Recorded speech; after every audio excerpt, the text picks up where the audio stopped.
Hello and welcome to Pish Patter About Games. This is a wee look at Risk of Rain, which has just been newly released on the PlayStation 4. I have this on the PC and it's bloody brilliant. I love me a good roguelike, as I've said before. So basically you've crash landed on a planet, you've been attacked by some unknown person, entity, alien, and all of your gear and everything has crash landed on different planets, and you're basically trying to get them back, and you're defeating bosses along the way. You collect different items that are dropped at random out of chests and from bosses, and it's kind of like Binding of Isaac in that sense. And each of the items do something different. So for example, if you pick up this knife, it causes a 15% chance to bleed on an enemy, and you know there's hundreds of items and they all do different things. And it's a roguelike, so you start off on a level and it's randomly generated. The game gets progressively harder. There's a time bar at the side, so let's go have a look. Now, you only start off with Commando, but as you progress, I've played one playthrough and I actually got a really good run. So I've unlocked a couple of new characters here. We have Enforcer, slow but powerful, battling away enemies with a shield slam, guaranteed to make enemies from a safe keep enemies at a safe range. Make sure to use protect and serve against walls to prevent enemies from flanking you. He can also put his riot shield down, and if no one can get behind him, then he's pretty much invulnerable unless people get past him. He has a shotgun which is short range. Bandit I've never used before, can't remember him from the PC version, but as you can see there's a lot of different characters.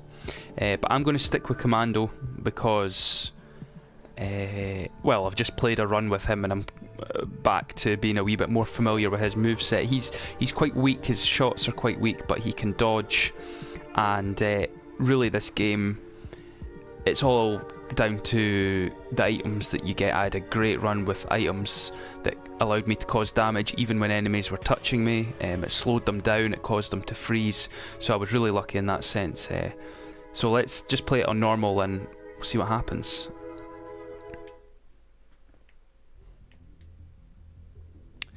So you're jumping around, your shoulder buttons are your different abilities, so R1 for me is the roll, L1 is like a rapid shot, L2 is like a shotgun blast, and these, you'll see that on the right there's a timer and it'll tell you how easy it is. So I think it's every 5 minutes it goes up one difficulty level. Now possibly in a harder difficulty mode that goes up more quickly. You also unlock money which you can use to unlock chests, so I'll need to kill a few more people to get that chest, but I want what's in that chest because it could be a very useful item. So it's quite tame to begin with, but these guys will start coming in thick and fast and it becomes pretty overwhelming, the game. You need good reflexes, and one of the key elements of the game as well is not just dodging or holding down the button to shoot, but there's certain enemies that can be knocked back and certain attacks that can knock enemies back, and that can be, if you're getting surrounded by someone or a lot of enemies, that can be very, very useful. So now I've got enough to open this chest up here. Let's see what we get. So Timekeeper secret, falling to low health stops time.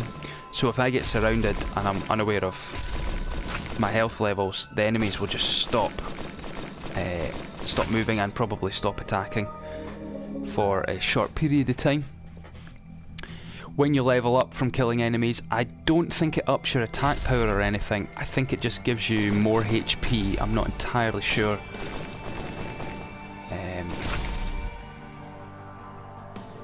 But basically the purpose is to find the teleporter in each level.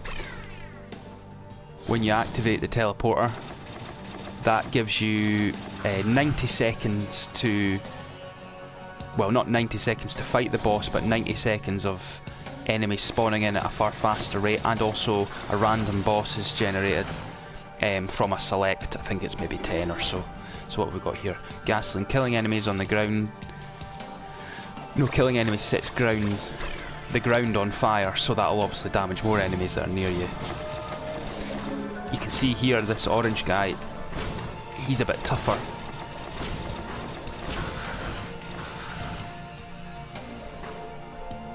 There's a good range of enemies, and a lot of different tactics are kind of needed to approach some of them. Like those jellyfish that you maybe saw earlier there. Really annoying, because you can't knock them back, so... Right, so here's the teleporter. So, I'm maybe going to try and find another item.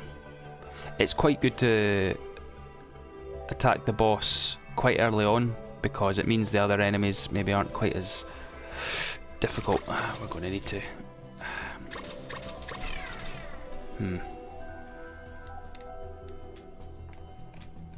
Damn. It's going to be a tricky one, I think. Yeah, I don't know how to get that one. Maybe some of the characters have different jump heights, I'm not entirely sure. But we'll go up here and see if there's any more items.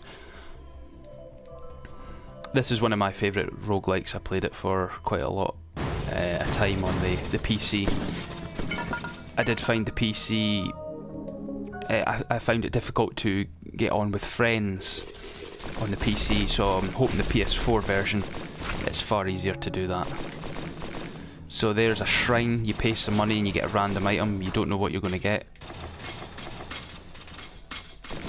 It's a snow globe which freezes them, that's pretty handy. And sometimes you get shops, so here we have buy item for 25. I'm sure that heals you, that's an eggplant banner. And that gives you gold every few seconds. So I'm going to try the banner because I've not had that one yet. Drop a war banner on leveling up, giving you great strength. I think it's within an area when you level up. You drop the banner and there's an area of... I'm not sure if it's damage to the enemies or it just gives you more... It allows you to do more damage to the enemies. So... let's go down to the teleporter and see what boss we have to come up against. That's pretty cool, that one. Some of the bosses are harder than others, so it's quite possible that you could get a very difficult boss right from the get-go. Some of them are pretty easy. But it's actually quite often who you're surrounded by. So we're coming up against the Colossus here.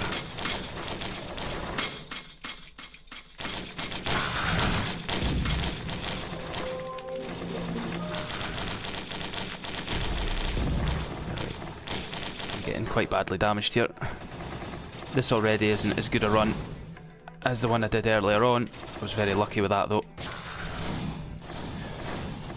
Oh, and I'm dead already. Not so good. So yeah, you can get a pretty bad run and it can be really difficult. So let's go back to the menu. Item log, new record. It just means I got a new item. So I think my best score is yeah, top score 103,000 points. That run lasted I think 33 minutes it was. Longest game played 33 minutes, yeah, highest level 16, so that was a pretty good run for me. So let's try the Enforcer.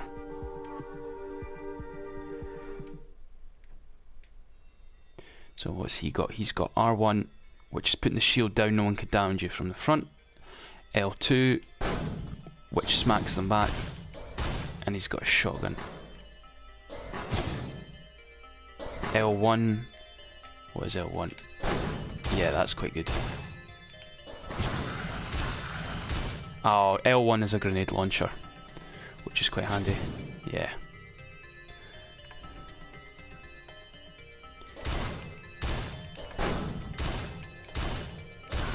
Shotgun is pretty slow.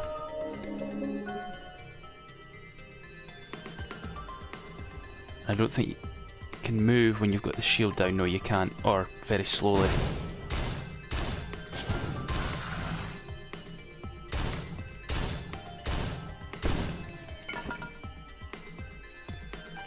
Oops.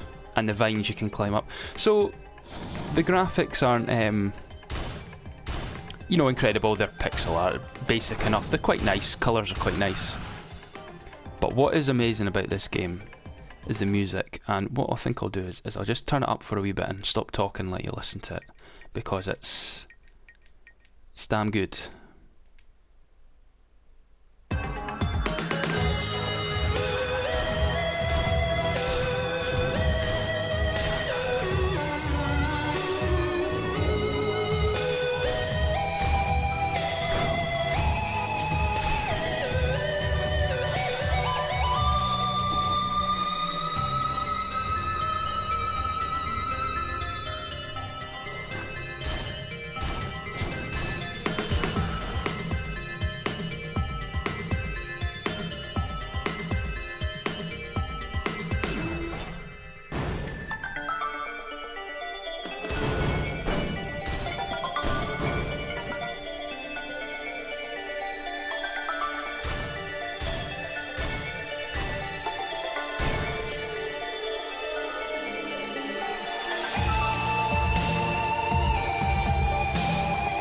Ooh.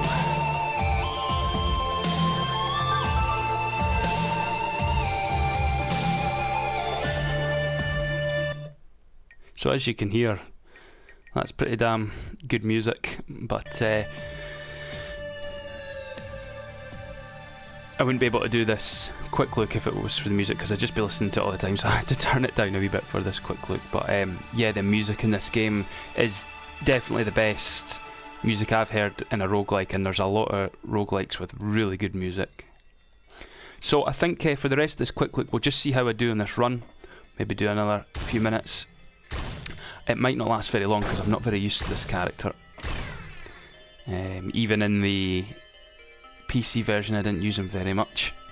And obviously the teleporter each time is in a random location, so sometimes it can be a wee bit fiddly to find the teleporter. Well, sometimes, but not today. I'm just going to go for it, I think. Wandering Vagrant. Ah, now, I think this is a giant. Yeah.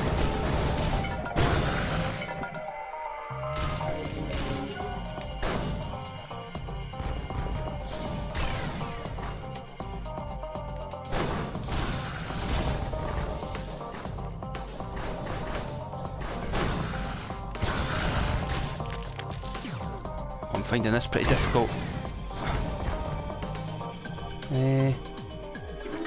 Let's get that. Oh, I think I'm dead, yeah. Yeah, he's a wee bit slow for my liking, but well, yeah, it's a great roguelike, and if you buy this, it's cross-buy for the PS Vita as well, so you can play it on that, which I think it'll play very well on. It's a very good portable game, I feel. Games can last quite a while, probably if you're really good, over an hour or so, but the average playthrough probably lasts about 10 to 15 minutes, depending on what difficulty you choose. So yeah, that was Risk of Rain on the PlayStation 4. Hope you enjoyed this wee look at, and we'll see you in the next Pish Patter video. Cheers again.